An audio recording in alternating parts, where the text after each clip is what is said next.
अस्सलामुअलैकुम दोस्तों, हमारे चैनल में खुशामदीद। दोस्तों, आज की वीडियो में हम आपको ऐसे खानों के बारे में बताएंगे जिसे आम आदमी खाने के बारे में सोच भी नहीं सकता, लेकिन वो चाइनीज लोगों की फेवरेट डिशेस में आती है और चाइनीज इन खानों को बहुत शौक से खाते हैं। दोस्तों, नंबर 1 पर आता है स्टिंकी टोफू। दोस्तों, ये सच में इतना बदबूदार होता है कि आपको कई हफ्तों पुराने मोजे भी खुशबूदार लगेंगे। ये आम पनीर की तरह सोया दूध से बना प्रोडक्ट है।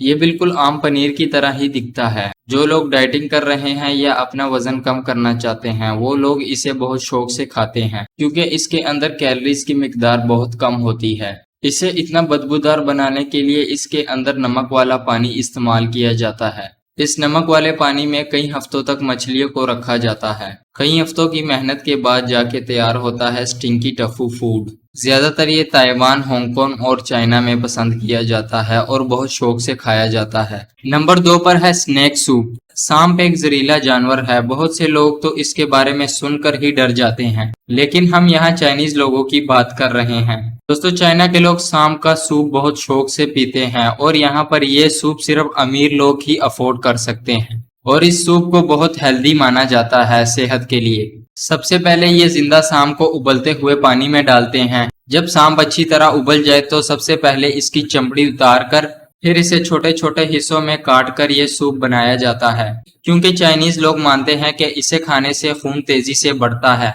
दोस्तों, आपको पता है कि पाकिस्तान के एसएसडी कमांडो को अगर किसी सूरत में खाने के लिए कुछ ना मिले और अगर वो मरने की कगार पर हो तो ये सांप खा सकते हैं। दोस्तों, नंबर 3 पर है अंडे। और अंडे प्रोटीन पैदा करने का सबसे बड़ा जरिया है। दोस्तों, चाइना में लोग अंडे को 1 हफ्ते से लेकर 3 महीनों तक उबालते हैं, जिसके बाद अंडे के बाहर का हिस्सा जिसे हम सफेदी कहते हैं वो बहुत काला हो जाता है और अंदर का हिस्सा जिसे हम जर्दी कहते हैं वो डार्क ग्रीन कलर में तब्दील हो जाता है। दोस्तों, इसे आम बंदा खाने के बारे में सोच ही नहीं सकता क्योंकि इसका जायका बहुत कड़वा और बदबूदार होता है। दोस्तों, चाइनीज लोग इस अंडे को बहुत खुशी से खाते हैं और इसे बहुत पसंद करते हैं। दोस्तों, नंबर 4 पर है फर्टिलाइज्ड एग।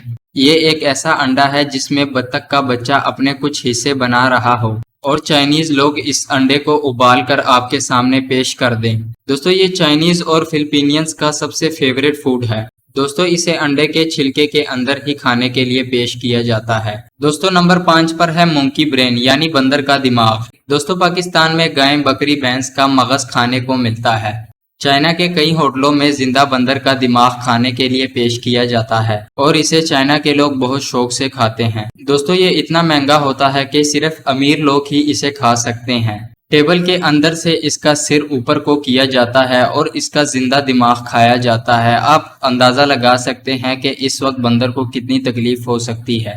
नंबर 6 पर दोस्तों एलिगेटर ईट यानी मगरमच्छ का गोश्त। दोस्तों, मगरमच्छ को आपने फिल्मों, ड्रामों या हकीकत में देखा होगा कि ये कितना खतरनाक है और इंसान को झपटते ही इसकी जान ले लेता है। दोस्तों, पर चाइनीज लोग ऐसा कुछ भी नहीं सोचते कि ये हमें खा जाएगा या हमें पकड़ लेगा। चाइनीज लोग मगरमच्छ को फ्राई करके या इसका बारबेक्यू बनाकर खाते हैं। ये लोग दोस्तों इसकी जुबान तक को नहीं छोड़ते। दोस्तों, चमगादड़ का सूप, सांप, बिच्छू और कुत्ते का सिर वगैरह और समुद्र में पाए जाने वाले जहरीले जानवर भी ये खा जाते हैं। दोस्तों, जहाँ पर कुत्ते खाने की बात है तो ये सबसे पहले जिंदा कुत्ते को पकड़कर इसकी खाल उतारते हैं और इसे गर्म पानी में उबालने के लिए छोड़ देते हैं, यहाँ तक के उबालते हैं कि जब तक ये मर नहीं जाता। दोस्तों, आखिर में हमें अल्लाह का शुक्र अदा करना चाहिए जिसने हमें मुसलमान बनाया और हराम और हलाल की तमीज सिखाई और इसके फायदे और नुकसानात के बारे में बताया। और दोस्तों, इसके साथ अल्लाह ताला ने हमें जानवरों के हकूक भी बता दिए। दोस्तों, कोरोना वायरस की शुरुआत भी चाइना की फूड मार्केट से हुई, जहां पर कुत्ते, बिल्ली, चमगादड़ का सूप बनाया जाता था और ये वायरस एक इंसान में मुंतकिल हुआ और आहिस्ता आहिस्ता पूरी दुनिया में फैल गया, जिसका अंजाम हम अब तक भुगत रहे हैं। वीडियो पसंद आने की सूरत में चैनल को सब्सक्राइब करें और मैं फिर आपको मिलूंगा कुछ ऐसी ही इंटरेस्टिंग वीडियो के साथ।